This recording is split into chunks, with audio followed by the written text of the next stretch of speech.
ሰላምና ጤና በያላችሁበት ይድረሳችሁ ውድና የተከበራችሁ ቤተሰቦቻችን እንደምን አላችሁልን? ከሁለተኛው የዩቲዩብ ቻናላችን አዲስ ስፖርት ልዩ የተለያዩ ስፖርታዊ ጉዳዮችን ልናካፍላችሁ እነሆ በምሳ ሰዓቱ የስፖርት የመረጃ ሰዓታችን ዳግም ተገናኘን። ስለምታደምጡን ቆይታችሁን ከኛ ጋር ስለምታደርጉ እጅጉን ከልብ አድርገን ነው የምናመሰግነው። በዛሬ ፕሮግራማችን የተለያዩ ስፖርታዊ ጉዳዮችን ወደ እናንተ እያደረስን ቆይታን እናደርጋለን። አርሰናል፣ ማንቸስተር ዩናይትድ፣ ቼልሲ፣ ሊቨርፑል፣ ሪያል ማድሪድ፣ ባርሴሎና ሌሎችም የአውሮፓ ታላላቅ ክለቦችን የተመለከቱ እጅግ በርከት ያሉ ስፖርታዊ ጉዳዮች በዛሬ ፕሮግራማችን እየተነሱ ወደ እናንተ መድረሳቸውን የሚቀጥሉ ነው የሚሆነው። እናንተም እስከ ፕሮግራማችን ፍጻሜ ድረስ አብራችሁኝ እንድትቆዩ በአክብሮት ነው የምጋብዛችሁ። እንደተለመደው ይህንን ፕሮግራም ወደ እናንተ እያደረስኩኝ ፉአድ ባህሩ ፕሮግራሙን እየመራው ከእናንተ ጋር ቆይታን አደርጋለሁ። እናንተ ቪዲዮአችንን ላይክ፣ ቻናላችንን ሰብስክራይብ እያደረጋችሁ ከኛ ጋር አብራችሁን ቆይታችሁን አሳዩን። ከመሸጋገሪያ በኋላ በድጋሚ እንገናኛለን። አብራችሁን ቆዩ።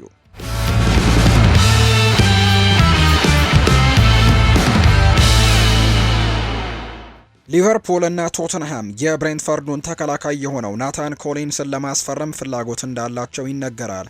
የ24 ዓመቱ ተጫዋች በክረምት የተጫዋቾች የዝውውር መስኮት ወቅትም ከክለቡ የመልቀቅ ፍላጎት ጋር ስሙ ተያይዞ ነበር። ቶተንሃም እሱን ለማስፈረም ከፍተኛ ፍላጎት ቢኖረውም ዝውውሩን ማጠናቀቅ ግን አልቻሉም። ይህ በእንዲህ እንዳለ ሊቨርፑልም እድገቱን እየተከታተለ ነው። ፒተር ውርክ ለፉትቦል ኢንሳይደር እንደተናገረው ከሆነ ብሬንትፈርዶች ናታን ኮሊንስን ማጣት በጭራሽ አይፈልጉም።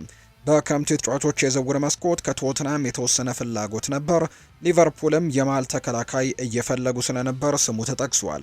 ለብሬንትፈርድ ማስደነቁን ከቀጠለና በወጣትነት እድሜው ደግሞ አስቀድሞ ባሳየው እንቅስቃሴ የክለቡ ካፕቴን በመሆን የመሪነት ብቃቶችም ስላሉት ሁኔታውን የሚከታተሉ ክለቦች እንደሚኖሩ በእርግጠኝነት መናገር ይቻላል እና ምናልባትም በክረምቱ የተጫዋቾች የዝውውር መስኮትም ተጨማሪ ፍላጎት በሚቀጥለው ሊኖር እንደሚችል ነው የሚነገረው። ሊቨርፑል ጥራት ያለው የመሃል ተከላካይ እንደሚያስፈልገው ሚስጥር አይደለም።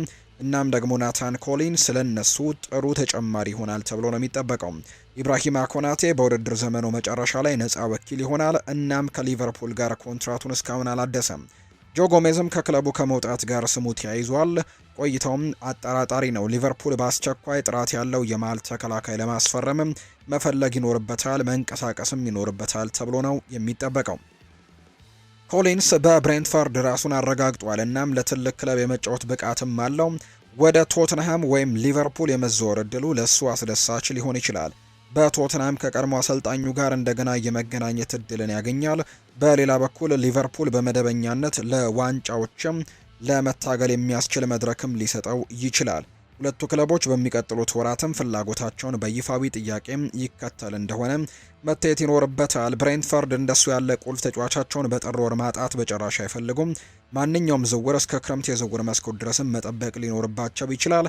ከፍተኛ ዋጋም ሊጠይቅ ስለሚችልም ሁለቱ ክለቦችም ብዙ ገንዘቦችን ለማውጣት ፍቃደኛ እየሆኑ እንደሆነ ማየቱ አስደሳች ያደርገዋል ተብሎ ነው የሚጠበቀው። ዌስትሃም ዩናይትድ በጥር ወር ውስጥም የማጥቃት መስመሩን ለማሻሻል እየፈለገ ሲሆን ቪቶር ሮኪዮን ለማስፈረምም ፍላጎት እንዳለው እየተነገረ ነው። ብራዚላዊው አጥቂ ለፓልሜራስ በጣም ጥሩ ብቃትን እያሳየ ሲሆን በሁሉም ውድድሮች 13 ጎሎችንም አስቆጥሮላቸዋል። እሱ ለዌስትሃምም እጅግ በጣም ጥሩ ተጨማሪ ሊሆን ይችላል። ቀደም ሲል ከባርሴሎና ጋር በአውሮፓ እግር ኳስ ላይ ችሎታውን ማሳየት ሳይችል ቀርቷል። ሆኖም ግን ወደ ፕሪሚየር ሊግ የመዘወር እድሉ ለእሱ አስደሳች ሊሆን እንደሚችል ይገመታል ነው የተባለው። ቶተናም ባለፈው የውድድር ዘመንም ለቪቶር ሮኪዮ ፍላጎት አሳይቶ ነበር። ሮኪዮ ለብራዚሉ ክለብም በጣም ጥሩ ብቃትን አሳይቷል። እናም አሁን በሙሉ በራስ መተማመን ላይ ይገኛል። እሱ ብሩህ የወደፊት እድል ያለው እጅግ በጣም ጥሩ ተሰጥኦ ያለው ተጫዋች ነው። በዚህ ጊዜም በአውሮፓ እግር ኳስ ውስጥ አሻራውን ለማሳረፍ ይጥራል። ዌስትሃም ዝውውሩን ማጠናቀቅ ይችል እንደሆነ መታየት ያለበት ጉዳይ ነው። ከፌጂያስ በተገኘ ዘገባ መሰረት በጥር ወር ውስጥም ለአጥቂው 40 ሚሊዮን ዩሮ ለማቅረብም ፍቃደኛ ሊሆኑ ይችላሉ። የብራዚሉ ክለብ እሱን ለመሸጥ ሊፈተን ይችላል እየተባለ ይገኛል። ለተጫዋቹ 30 ሚሊዮን ዩሮም ከፍለዋል። እናም እሱ ለእነሱ ጥሩ አፈጻጸምን አሳይቷል። ሆኖም ወደ ፕሪሚየር ሊጉ መሄድ ትልቅ ደረጃ ላይ መውጣት ሲሆን ተጫዋቹም በሂሳቡ ሊሳብ እንደሚችል ነው የሚነገረው። በተመሳሳይ ጊዜ ዌስትሃም ዩናይትድ በዚህ የውድድር ዘመን ጥሩ ውጤትን ለማስመዝገብ ከፈለገም የማጥቃት መስመሩን ማሻሻል ይኖርበታል። የውድድር ዘመኑን በአስቸጋሪ ሁኔታ ጀምረዋል። እናም በጥር ወር ውስጥ ደግሞ ጥራት ያላቸው ተጫዋቾች ያስፈልጋቸዋል። ብራዚላዊው ተጫዋች በመጨረሻው የሜዳ ክፍል ውስጥም ለእነሱ ትልቅ ለውጥን ሊያመጣ ይችላል። እሱ በማዕከላዊ ቦታ ላይም በክንፎች ላይም የመጫወት ችሎታ አለው። የእሱ ሁለገብነትም ተጨማሪ ጥቅም ይሰጣቸዋል ተብሎ ነው የሚታሰበው። የ20 ዓመቱ ተጫዋች በዚህ ጊዜ በአውሮፓ ሻራውን ለማሳረፍም የተሻለ ዝግጅት እንዳለው ይሰማዋል። እናም ሁኔታው እንዴት እንደሚዳበርም መታየት ያለበት ጉዳይ ይሆናል ተብሎ ነው የሚጠበቀው። ማንቸስተር ዩናይትድ እና ማንቸስተር ሲቲ የአትሌቲኮ ማድሪዱን ተከላካይ ኑኤል ሞሊናን ለማስፈረም ፍላጎት አላቸው ተብሏል። የ27 ዓመቱ ተጫዋች በስፔኑ ክለብ የመልቀቅ ፍላጎት እንዳለው የተዘገበ ሲሆን በፌጂያስ ዘገባ መሰረትም ዝውውሩ ወደ 25 እና 30 ሚሊዮን ዩሮ አካባቢ ሊያስወጣ ይችላል። ሁለቱም የፕሪሚየር ሊግ ክለቦች በተጫዋቹ ላይ ፍላጎት አላቸው። እናም ይህ ደግሞ ደቡብ አሜሪካዊው ተጫዋች የት እንደሚያርፍ መታየትም ያለበት ጉዳይ ነው። ማንቸስተር ዩናይትድ ቀደም ሲል ዲኤጎ ዳሎን እና ኑሱር ማዝራዊን በቡድን ውስጥ አሉት። ሌላ ቀኝ ተከላካይ ማስፈረም ብዙም ምክንያታዊ ላይሆን ይችላል፣ ምናልባት እነዚህ ተጫዋቾች ላይ ለማሻሻል ካልሆነ። በሌላ በኩል ማንቸስተር ሲቲ በሜዳው በዚህ አካባቢ ላይ የበለጠም ተጫዋቾች ያስፈልጉታል፣ ጥራትም ይፈልጋል። ሁለቱም ቡድኖች ዝውውሩን ለማጠናቀቅ የሚያስችል የፋይናንስ አቅም አላቸው። እናም ይህ ደግሞ ደቡብ አሜሪካዊው ተጫዋች የት እንደሚያርፍ መታየት ያለበት ጉዳይ ነው። እሱ በሙያው ጫፍ ላይ የሚገኝ ሲሆን ይህም አዲስ ፈተናን ለመቀበልና ትልቅ ክለብን ለመቀላቀልም ትክክለኛው ጊዜ ሊሆን ይችላል። ማንቸስተር ሲቲ ወይም ማንቸስተር ዩናይትድ ለዋንጫዎች እንዲታገልም ሊረዱት ይችላሉ። ወደ ፕሪሚየር ሊግ መዘዋወሩ አስደሳች ይሆናል። በእንግሊዝ ካሉ ከፍተኛ ደረጃ ተጫዋቾች ጋርም ራሱን ለመፈተን ይፈልጋል። የተዘገበው የዝውውር ዋጋም ለችሎታውና ለልምዱ ምክንያታዊ ይመስላል። ኢንቨስትመንቱን በቀላሉ ሊያረጋግጥም ይችላል። ዝውውሩ ከተፈጸመ የፕሪሚየር ሊግ ውስጥ ወዲያውኑ ተጽዕኖ ለመፍጠርም ይጥራል ተብሎ ነው የሚታሰበው። ማንቸስተር ሲቲ ምናልባትም ይበልጥ ማራኪ መዳረሻ ሊሆን ይችላል። የተሻለ ቡድን፣ ዓለም አቀፍ ደረጃ ያለው አሰልጣኝና ወዲያውኑ ደግሞ ለዋንጫዎች ለመታገልም የሚያስችል መድረክም እንዲሁ እንዳላቸው ነው የሚነገረው። በሌላ በኩል ማንቸስተር ዩናይትድ የመልሶ ግንባታ ጊዜ ውስጥም እያሳለፈ ነው። እናም ከፊት ለፊቱ የማይታወቅ የወደፊት እጣ ፈንታ አለው። ማንቸስተር ዩናይትድ በቅርብ ጊዜያትም ለዋንጫዎች መታገል አልቻለም። እናም አሰልጣኙ በክለቡ ያለው የወደፊት እጣ ፈንታም አጠራጣሪ ነው። ተከላካዩ አሁን ባለው ግርግር ውስጥም ያለውን ክለብ ለመቀላቀል ላይፈልግ ይችላል ተብሎ ነው የሚታሰበው። ቶተንሃም ሆትስፐርስ የውድድር ዘመኑ መጨረሻ ላይ ዣኦ ፓሊኒሃን በቋሚነት ለማስፈረም እየፈለገ ነው። ዝውውሩ በ26 ሚሊዮን ፓውንድ ቋሚ ማድረግ አማራጭም አላቸው።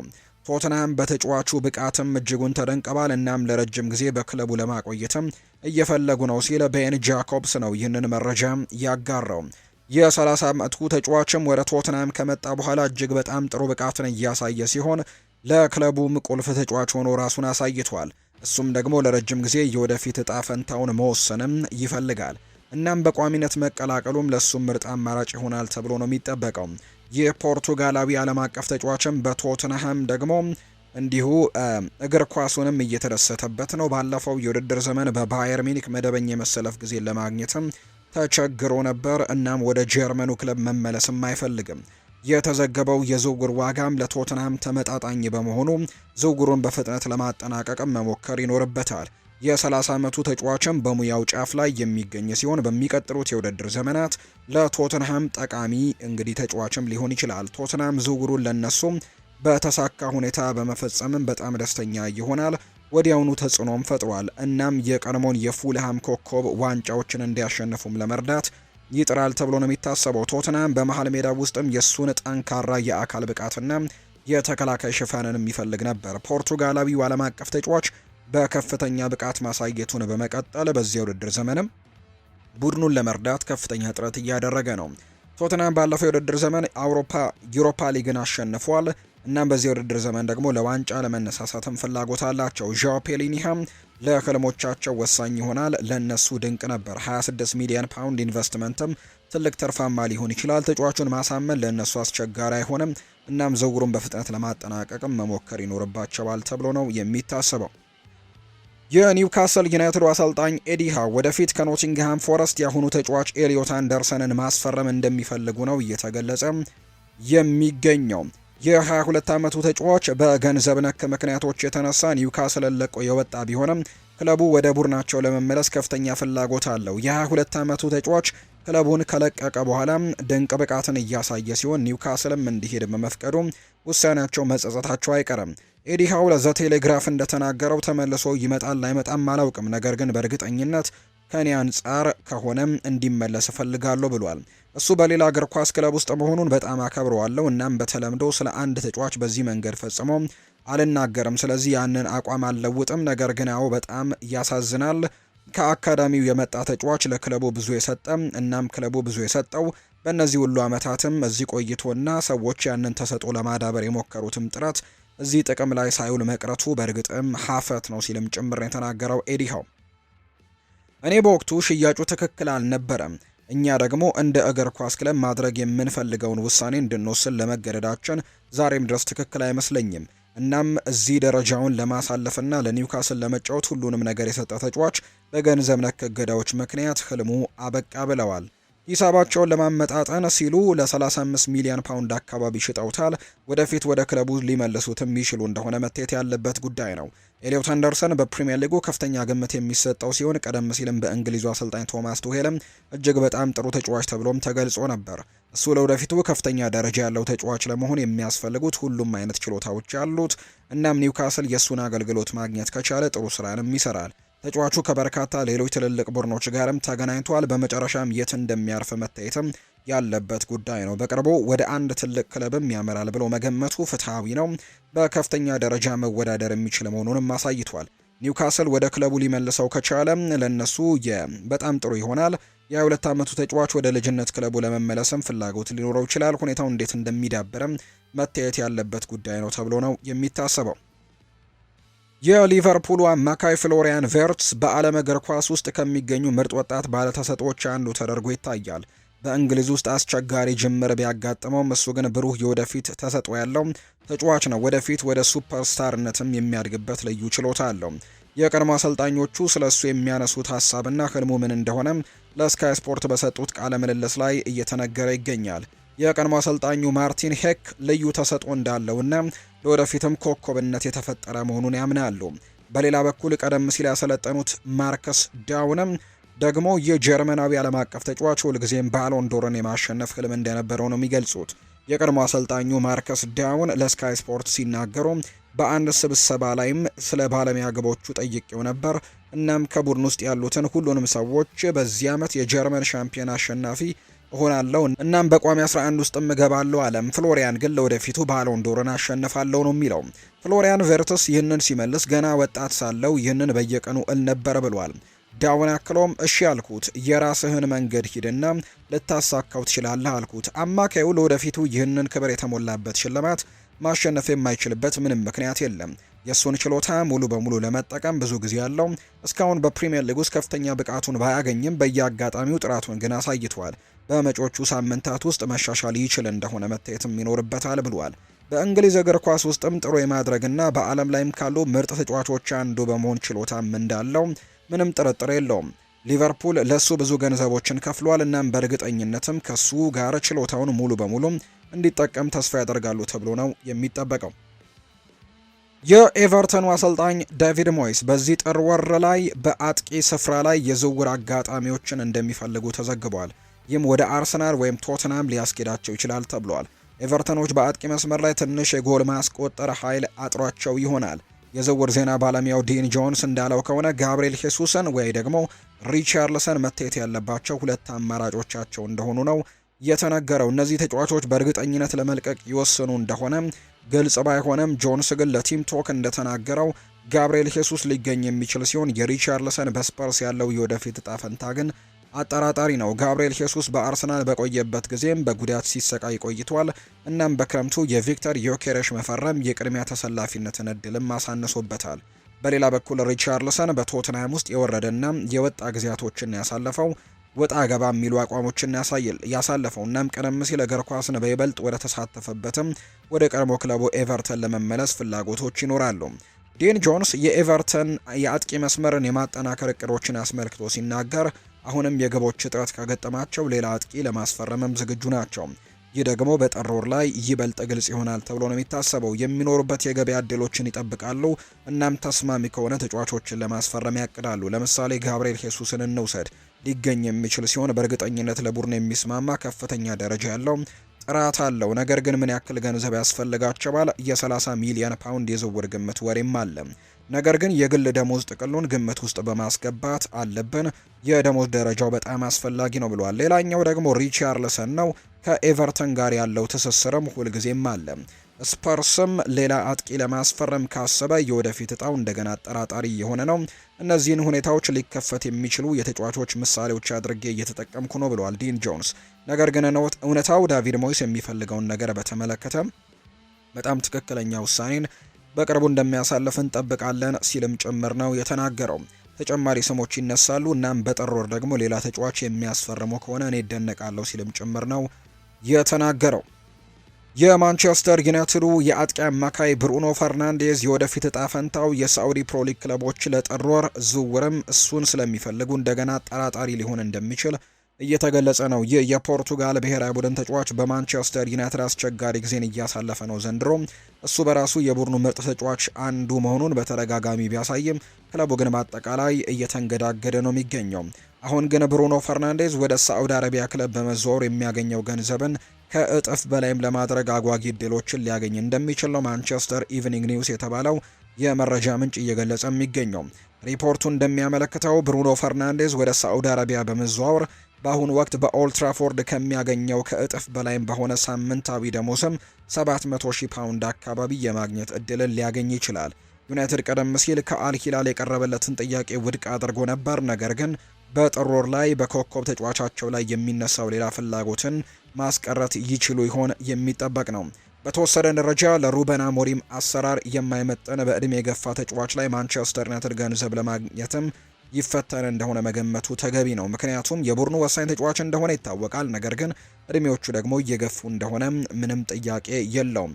ይህ በእንዲህ እንዳለ ፈርናንዴስ ራሱን በዚህ ባልተሳካ የዩናይትድ ፕሮጀክትም ትዕግስት ሊያጣና በቀጣይ የሙያ ዓመታትም ለበለጠ ገንዘብ ደግሞ ቀላል ደረጃ ባለው ሊግ ውስጥም ለመጫወት ሊወስን ይችላል። የ31 ዓመቱ ተጫዋች በዩናይትድ ካሳለፈው ጊዜ በኋላ ወደ ኋላ መለስ ብሎ ሲመለከትም ከብዙዎች በላይ ቡድኑን ወደ ቀድሞ ስኬቱ ለመመለስ ሁሉንም ነገር እያደረገ እንደሆነ በእርግጠኝነት ማረጋገጥ ይቻላል። ነገሩ ሳይሳካ ቢቀርም የፕሪሚየር ሊጉን በቆየባቸው ዓመታትም ዓለም አቀፍ ደረጃውን ያሳየና በድሮ ጊዜዎቹ የዩናይትድ ቡድን ውስጥም በደንብ ሊገባ የሚችል በሚመስለው በብሩኖ ፈርናንዴዝ ላይ ሊወቀስ አይችልም ተብሎ ነው የሚታሰበው። የቦርነመዙ ኮከብ የሆነው አንቷን ሴሜኒዮ ባለፈው ምሽት በፉላም ላይ ባሳየው አስደናቂ አፈጻጸምም ከተንታኙ ጄሚ ሬድናፕ ከፍተኛ አድናቆትን አግኝቷል። ቦርነመዝ ፉላምን 3-1 ሲያሸንፍ አንቷን ሴሜኒዮ 2 ግቦችንና 1 ለግብ የሚሆን ኳስም አመቻችቶ ማቀበል ችሏል። የጨዋታውም ኮከብም ነበር። የጋናው ዓለም አቀፍ ተጫዋችም በክረምቱ የዝውውር መስኮት በታላላቅ ክለቦች ተፈላጊ የነበረው ለምን እንደሆነ ለማስረዳትም ቀላል ነው። ስካይ ስፖርት ሴሜኒዮን በዝውውር መስኮቱ በአንድ ወቅት ከማንቸስተር ዩናይትድ እና ቶተንሃም ጋር አገናኝቶት ነበር። በተጨማሪም የሩበን አሞሪም እሱን ለማስፈረም ያደረገው ጠንካራ ጥረትን ቆይቶም እንዲሁ ይፋ ተደርጎ ነበር። ሴሜኒዮ ባሳለፍነው የውድድር ዘመን ለማየትም የሚያስደስት ነበር።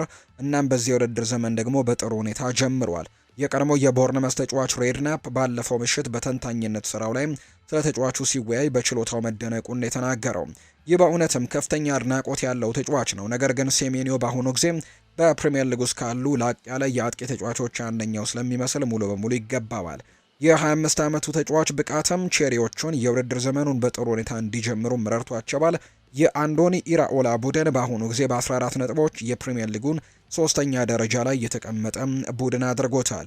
በመጨረሻም ቶትናም በሻቪ ሲሞንስ ሌላ አስደሳች የአጥቂ ፊርማ ቢፈጽምም የዩናይትድ ደካማ የውድድር ዘመን ጅማሬ ብዙዎች ሴሜኑን አጥብቀው ባለማሳደራቸው ተሳስተው ይሆን ወይ ብለው እንዲጠይቁ ያደርጋቸዋል። ማንቸስተር ዩናይትዶች በመጨረሻ ማቲያስ ኩኛህንና ብሪያን ኤምቤሞን ያስፈረሙ ቢሆንም ሴሜኒዮ ግን በአሁኑ ጊዜ እጅግ በጣም የላቀ ተጫዋች ይመስላል። የአሁኑ የብቃት ደረጃውን ማስቀጠል ከቻለ ቦርነመዝ እሱን ለረጅም ጊዜ ለማቆየት አስቸጋሪ እንደሚሆንበትና ትልልቅ ክለቦች እንደሚጠይቁም ምንም ጥያቄም የለው። ማንቸስተር ዩናይትዶች ባለፈው ምሽት ቦርነመዝ ባስመዘገበው ድል ወደ ፕሪሚየር ሊግ እንግዲህ ደረጃ መውጣቱን ተከትሎ አሰልጣኝ አንዶኒ ኢራኦላ ላይ ያላቸውን ከፍተኛ ትኩረት እንደገና ሊጨምርም ይችላል ተብሏል። ይህ ስፔናዊው አሰልጣኝም በአሁኑ ጊዜ ከቼሪዎቹ ጋር እጅግ በጣም ጥሩ የሚባል ስራን እየሰራ ነው። እናም እስካሁን ምንም አይነት ንግግር ባይካሄድም ማንቸስተር ዩናይትድ ዘንድም አድናቆት ያለው ሰው እንደሆነ ይነገራል። ሩበን አሞሪም በማንቸስተር ዩናይትድ የአሰልጣኝነት ቦታ ላይ እየተቸገረ ባለበት በዚህ ሰዓትም አንዶኒ ኢራኦላ ባለፈው ምሽት ከቦርነመዝ ጋር ባገኘው ሌላ ድንቅ አፈጻጸም ምክንያት እንዲህ ያለም ትልቅ ምስጋናን ማግኘቱ ደስተኛ ላያደርገው ይችላል ተብሎ ይታሰባል። የአንዶኒ ኢራኦላ ቡድን ፉልሃምን 3-1 ሲያሸንፍም ተንታኙ ጄሚ ሬድናፕ ከጨዋታው በኋላ እጅግ በጣም አሰልጣኙን አሞካሽቶታል። ሬድናፕ አንዶኒ ኢራኦላ ለማንቸስተር ዩናይትድ ሊሆን የሚችል ስራ መሆኑንም በተለየ ሁኔታ ባይጠቅስም የ43 ዓመቱ አሰልጣኝ በዓለም እግር ኳስ ውስጥ ማንኛውንም ስራ ለመረከብ የሚያስችል ብቃት እንዳለው ግን በእርግጥም ይናገራል።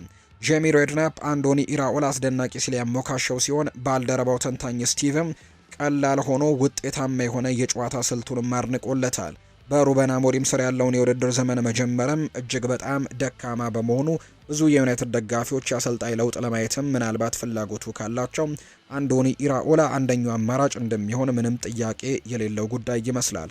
ፖርቱጋላዊው ስልቱ እንግዲህ አዋጪ ያልሆነም በቀድሞ ክለቡ ስፖርቲንግ ሊዝበን እጅግ በጣም አስደናቂ ቢመስልም ወደ እንግሊዝ እግር ኳስ መምጣቱ ግን ለሱ ከባድ ሆኖበታል። አንዶኒ ኢራኦላ ግን ቀደም ሲልም የፕሪሚየር ሊግ ልምድ ያለው፣ ስለዚህም ዩናይትድ ደግሞ ለውጥ ለማድረግም ከወሰነም ለነሱ የተሻለ አማራጭ ሊሆን ይችላል። አንድ ሰው እንደሚገምተው ዩናይትድ አሰልጣኝነትን ቦታ ክፍት ከሆነ በሴልኸርስት ፓርክ ድንቅ ስራ እየሰራ የሚገኘው ኦሊቨር ግላርሰን የክሪስታል ፓላሱ አሰልጣኝም ግንባር ቀደም እጩ ሊሆን ይችላል። ሌላኛው ደግሞ አንዶኒ ኢራኦላም በትልቁ ተፎካካሪ ሊሆን የሚችልበት እድል ሰፊ እንደሆነ እየተገለጸ ነው። ሊቨርፑል በቅርብ ወራት ውስጥ የኒውካስል ዩናይትዱን ተከላካይ ስቴቨን ቦትማንን ለማስፈረም ፍላጎት እንደነበረው ተዘግቧል። ነገር ግን ዝውውሩ ምንም አይነት ግንኙነት ግን አላደረጉም። በወጣቱ ተጫዋች ጂኦቫኒ ሊዮን ላይ የደረሰው የረጅም ጊዜ ጉዳት ትልቅ ጉዳት ሆኖ በመታየቱ እንግዲህ ቀዮቹ በዚህ ወርም ሌላ የተከላካይ መስመራቸውን እንደገና መመልከት ሊኖርባቸው ይችላል። የአርነ ስሎት ቡድን በዚህ የውድድር ዘመን መጀመሪያ ላይ ብዙ ጎሎችን እያስቆጠረ ነው። እናም እነዚህ ምክንያቶች ደግሞ ሊቨርፑል በዚህ ክረምት ለተከላካይ ክፍል ተጫዋቾቻቸው ዝውውሩ ገበያ ላይ እንዲመለከትም እንዳያስገድዱት ይታሰባል። ይህ መረጃ የመጣውም ከቶክ ስፖርት ሲሆን የኒውካስሉ ቦትማንም ሊቨርፑል በክረምት የዝውውር መስኮት ላይ እንግዲህ ኢላማ ያደረጋቸው ስም አድርገውት ቢጠቅሱ ምንም አይነት እንቅስቃሴ ግን አላደረጉም። ስቴቨን ቦትማን ለኒውካስል ዩናይትድ ቁልፍ ተጫዋች ሲሆን ቶክ ስፖርት ክለቡ የ25 ዓመቱን ሆላንዳዊ ተከላካይ ለመልቀቅም እቅድ እንደሌለው ጭምር ነው እየተገለጸም የሚገኘው። ቦትማን ቢዘዋወር ርካሽ እንደማይሆን መገመት ይቻላል። ትራንስፈር ማርኬት በአሁኑ ጊዜ ዋጋው 42 ሚሊዮን ዩሮ አድርጎ ገምቶታል። ይህም ደግሞ ማክፓይሶቹ ከዚህ የበለጠ ዋጋ እንደሚጠይቁ ያመለክታል። ሊቨርፑል በክረምቱ የተጫዋቾች የዝውውር መስኮት ወራትም አሌክዛንደር ኢሳክን ከኒውካስል ማስፈረሙ ይታወሳል። እናም ሁለቱ ክለቦች ደግሞ በቅርቡ እንደገና ዝውውር መፈጸም ይችሉ እንደሆነ መታየት ያለበት ጉዳይ ነው። የአሌክዛንደር ኢሳክ ዝውውር ሂደትም ሁልጊዜም ቀላል ባይሆንም በመጨረሻም ሊቨርፑል የሚፈልገውን ተጫዋች አግኝቷል። ቦትማን ቢጠቅማቸውም ነገሩ አስደሳች ሊሆን ይችላል። ቢሆንም ግን ሪፖርቱ ለመርሲሳይዶቹ ግዙፍም ግምት ውስጥ ሊገቡ የሚችሉ ሌሎች ስሞችንም ጠቅሰዋል። ቦትማን ግን በሴንት ጄምስስ ፓርክ ባሳየው ጥሩ ብቃት ምክንያት ግሩም አማራጭ ሊሆን ይችላል። በመሆኑም ኒውካስል ይህንን በጣም ጥሩና የተዋጣለት የመሃል ተከላካይ ለማቆየትም ብዙም ሳይቆይ አስቸጋሪ ጊዜ እንደሚገጥመው መገመቱ ቀላል ይሆናል ተብሎ ነው የሚጠበቀው። ቸልሲና ማንቸስተር ዩናይትድ አስደናቂውን የሆላንድ ባለተሰጥኦም ኬይስ ሲሚትን ለማስፈረም ከሚፈልጉ ክለቦች መካከል እንደሚገኙ ተዘገበ። በከፍተኛ ደረጃ ላይ የሚገኘውና በኤዜድ አልካማር የሚጫወተው የ19 ዓመቱ አማካይ በወጣትነት ደረጃ ባሳየው ግሩም ብቃትም ከኬቨን ደብሮይና እና ከፍራንኪ ዲዮንግ ጋር ሲወዳደር ቆይቷል። ስሚት በ20 ሚሊዮን ፓውንድ አካባቢ ሊፈርም እንደሚችል የተገመተ ሲሆን ይህም ለወደፊቱ በጣም ርካሽ ሊሆን ይችላል። ዴይሊ ሜይል እንደዘገበው ቸልሲ፣ ማንቸስተር ዩናይትድ፣ ባርሴሎና እና ሪያል ማድሪድ ሁሉም ተጫዋቹን ይፈልጉታል። ሪፖርቱ ክሪስታል ፓላስ እንዲሁ ለሲሚት ከፍ ያለ ፍላጎት ካላቸው ክለቦች መካከልም ስሙ የተሰጠ ሲሆን ክሪስታል ፓላስ ለእንግሊዛዊው አማካይ አደም ዋርተን በሴልኸርስት ፓርክ ተተኪ ሊያደርገውም ይችላል። ለቸልሲና ማንቸስተር ዩናይትድ ይህ ዜና በጣም ተስፋ ሰጪ ይመስላል። ሁለቱም በቅርቡ የፓላሱን ኮከብ አደም ዋርተንን ለማስፈረም ደግሞ ፍላጎት እንዳላቸው በተደጋጋሚ ሲገለጽ ስለነበር ቲም ቶክ በቅርቡ ስለ አደም ዋርተን የወደፊት እጣ ፈንታ ከዘገቡት መካከል አንደኛው ሲሆን ቸልሲ፣ ዩናይትድ እና ቶተንሃም ሊሆኑ የሚችሉ ፈራሚዎች በማለትም ስማቸውን አስቀምጦ እንደነበር ይታወሳል። ቸልሲ አደም ዋርተንን መውሰድ ከቻለ ስሜት ደግሞ ለክሪስታል ፓላስ ተስማሚ ተተኪ ሊሆን ይችላል። የቸልሲ ደግሞ አደም ዋርተንን ካጣ ወደ ስሜት አማራጭነትም ሊዞር ይችላል ተብሏል። በተመሳሳይ ማንቸስተር ዩናይትዶች በዚያ ቦታ ላይ ለረጅም ጊዜም የሚቆይ ደግሞ ድንቅ ወጣት ተሰጥኦ ያስፈልጋቸዋል። ስለዚህም ደጋፊዎቻቸው በአደም ዋርተን ወይም ደግሞ በስሜት ላይ ደስተኛ ሊሆኑ እንደሚችሉ እየተገመተ ነው የሚገኘው። ስሜት ርካሽ ሊመስል ይችላል፣ እናም ተመሳሳይ ከፍተኛ የእድገት ደረጃ ሊኖረውም ይችላል። ነገር ግን መጀመሪያ ፓላስን የመሰለ ክለብን ከመረጠም ለሱ ብልህ የሆነ መሸጋገሪያ ወይም ስቴፒንግ ስቶን ሊሆንለት ይችላል ተብሎ ነው የሚታሰበው። ይህ ደግሞ ኦሊቨር ግላርሰን መካከለኛውን ሜዳ የሚረከበውን ከፍተኛ ደረጃ ያለው ተተኪን እንዳመጣ በእርግጠኝነት ማረጋገጥ ስለሚችል ቸልሲና ማንቸስተር ዩናይትድ የመሳሰሉ ክለቦች አደም ዋርተንን እንዲፈርም የበለጠ እውን ያደርገዋል ተብሎ እንደሚጠበቅ ነው መረጃዎች በትልቁ እየተገለጹ የሚገኘው። የተወደዳችሁና የተከበራችሁ ቤተሰቦቻችን ከሁለተኛው የዩቲዩብ ቻናላችን አዲስ ስፖርት ልዩ ለዛሬ ያዝንላችሁ አዳዲስ ስፖርታዊ ጉዳዮቻችን እነዚህን ነበር የሚመስሉት። ስላደመጣችሁን፣ ስለተከታተላችሁን ቆይታችሁም ከኛ ጋር ስለነበር እጅጉን ከልብ አድርገን እናመሰግናለን። ፉአድ ባህሩ ከመላው የስቱዲዮ ባለሙያዎች ጋር በመሆን የዛሬውን ፕሮግራም ወደ እናንተ ሳደርስ ቆይታን አድርጌያለሁ። በቀጣይ ፕሮግራሞቻችን ደግሞ ሌሎች ስፖርታዊ ጉዳዮችን አካተን በድጋሚ የምንገናኝ ነው የሚሆነው። ስለተከታተላችሁኝ፣ ስላደመጣችሁኝ እጅጉን ከልብ አድርጌ አመሰግናለሁ። መልካም ጊዜ፣ መልካም ደግሞ ቀን እንዲሆንላችሁ ነው በአክብሮትም የምመኘው።